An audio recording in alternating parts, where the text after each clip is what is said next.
Olá, você vai acompanhar no Caderno D de hoje o primeiro programa com o professor Pablo Stolze Gagliano sobre responsabilidade civil. O assunto foi tema de um curso promovido pela Seção de Programas e Capacitação do Supremo Tribunal Federal. Acompanhe. Responsabilidade civil, em minha ótica, sem dúvida nenhuma, dos temas de direito civil, é aquele tema que eu reputo e considero mais apaixonante de todos.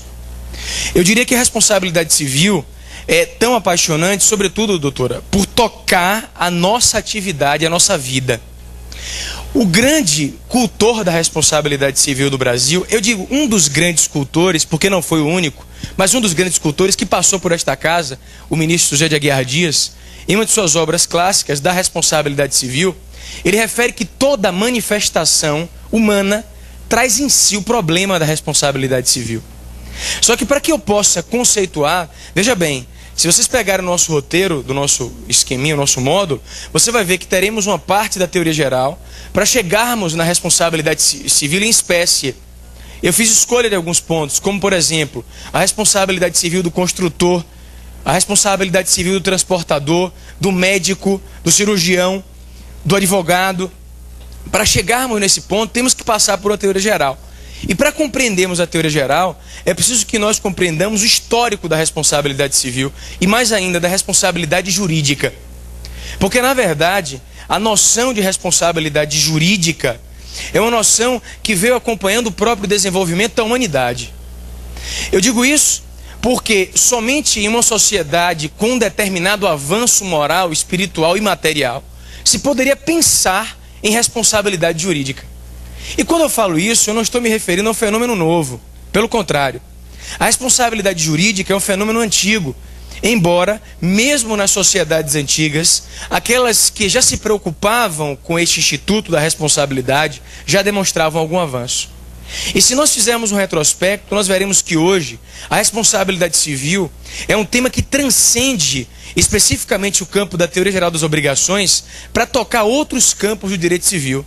Vejam, por exemplo, o contrato de seguro. Eu tenho afirmado em alguns seminários e palestras que o contrato de seguro, sem dúvida nenhuma, é o contrato que mais ganhará importância no Brasil a partir dessa década, nos próximos anos. Vocês vejam que o seguro nos Estados Unidos, por exemplo, ele transcende a ideia simplificada de seguro de carro, de seguro de casa. Você vê seguros altamente complexos. Responsabilização jurídica. Eu digo jurídica, porque embora não tivesse tais sociedades lei, havia direito, ainda um direito consuetudinário, normatizado, muito ligado à ideia teológica, mas havia. Então, se a minha tribo causava um dano à sua tribo, a resposta que havia era uma resposta difusa. Ou seja, eu declarava guerra à sua comunidade, mas ainda assim havia uma resposta. É natural, é inato à condição de ser humano a ideia de que a violação de determinados institutos, determinados interesses, deve desembocar em uma reação da vítima. Então, esta ideia de reação é uma ideia até física de ação e reação, embrionária, fez com que nas sociedades antigas, em uma primeira fase, a vingança privada fosse, sem dúvida alguma, a primeira forma de manifestação de responsabilidade jurídica. Não podemos precisar um ponto na história de referência a isso. Nós podemos sim trazer essa ideia para o direito romano e dizermos que já em um passado um tanto quanto próximo, porque não podemos dizer que a nossa cultura nasceu em Roma, porque esqueceríamos a Grécia, por exemplo, e outras comunidades anteriores, mas o direito romano, sem dúvida alguma, foi um marco no que tange a fonte histórica do direito ocidental, sabemos disso. E sem dúvida nenhuma, a grande contribuição do direito romano foi trazer para a noção de responsabilidade civil, sobretudo após a edição da Lei das 12 Tábuas e posteriormente da Lex Aquilia, a ideia de proporcionalidade. O olho por olho, dente por dente, que já vinha de alguns códigos anteriores, marcou um avanço para a humanidade. Por que isso? Porque se em um primeiro momento a resposta era difusa, num segundo momento se preocupou em se imprimir uma resposta proporcional ao dano sofrido. Mas ainda assim, nós precisaríamos de outros passos para avançarmos nesta matéria. Num primeiro momento, a vingança privada. Num segundo momento, a proporcionalidade da lei de Talião. Mas, sem dúvida alguma, a revolução na responsabilidade jurídica se deu quando a humanidade se apercebeu ou notou que um elemento fundamental para a fixação da responsabilidade era a ideia de culpa. Eu digo isso porque os romanos, na Lex Aquilia, já traziam esta noção de culpa para dizer assim: o responsável por determinado dano é a pessoa culpada por este dano. Foram os franceses que desenvolveram este tema após a edição do Código Francês com a noção de faux do direito francês. Mas vejam, senhores, a noção de culpa eu considero a noção mais difícil de todo o direito.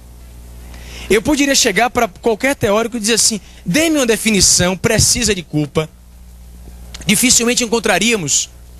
Eu devo, inclusive, dizer aos amigos que a tendência, e eu quero aqui anunciar, inclusive, uma nota fúnebre, que é o funeral da culpa no sistema contemporâneo, conforme veremos. Porque talvez pela dificuldade da sua fixação, hoje em dia as legislações têm se afastado em muito da noção de culpa. Veremos aqui ainda que o Código Brasileiro colocou por terra presunções de culpa tradicionalmente conhecidas, como a presunção de culpa em vigilando do pai em relação ao filho. Até isso foi proscrito. Mas em determinado ponto da nossa história, a culpa representou um avanço. Por quê? Porque quando se investigava a culpa, se investigava um liame psicológico, um vínculo de imputabilidade entre o agente e o dano que ele causou.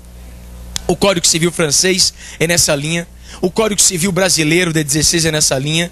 Nós temos todo um passado de muita influência no direito romano. Mas sem dúvida alguma foi a codificação francesa que mais influenciou a codificação anterior, o Código Civil de Bevilacqua. Agora, o que nós temos nesse esforço histórico é que a responsabilidade jurídica mudou muito. Mudou sobretudo no século XX, em que nós vivemos um avanço tecnológico de tal monta, em que nós não poderíamos mais, de uma forma simplista, buscar liames de atribuibilidade, de imputabilidade, quando, por exemplo, imaginamos um dano sofrido no bojo de uma companhia aérea, ou um acidente em um vagão férreo. Então essa noção de responsabilidade foi mudando muito no nosso sistema. Da vingança privada, para a lei de talião, para o desenvolvimento da culpa, até chegarmos nos dias de hoje, em que só se fala em responsabilidade civil objetiva.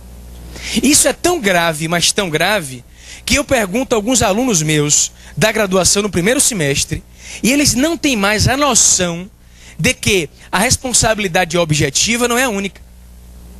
É tão comum você hoje em dia dizer assim: ah, não se investiga a culpa, que eu já busquei, já encontrei posições em doutrina dizendo que médicos e advogados, para serem processados e condenados, não terão mais a sua culpa profissional apurada. Veremos isso aqui também. Mas para chegarmos lá, temos que conceituar o que é que se entende por responsabilidade jurídica. Eu digo jurídica porque a responsabilidade ela não é só civil. A responsabilidade ela pode ser penal, pode ser administrativa, pode ser tributária. Então, a responsabilidade jurídica pressupõe a responsabilidade jurídica pressupõe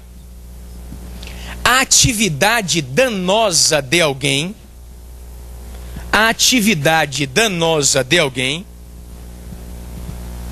que viola.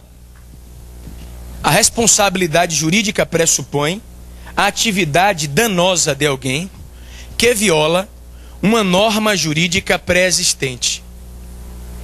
Então, a responsabilidade jurídica pressupõe uma conduta humana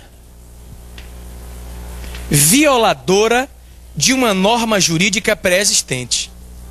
E, a depender da natureza jurídica desta norma, a responsabilidade poderá ser civil, a responsabilidade poderá ser penal, a responsabilidade poderá ser processual, etc. Então a responsabilidade não é um fenômeno do direito civil, é um fenômeno do direito que pressupõe a violação de uma norma jurídica pré-existente. Toda investigação parte dessa premissa. Responsabilizar, em uma linguagem bem simples, é você atribuir as consequências danosas de um ato àquele agente que infringiu uma norma. Responsabilizar isso. Vamos para mais um intervalo agora. Daqui a pouco, o professor Pablo Stolzer continua falando sobre responsabilidade civil. Fique ligado.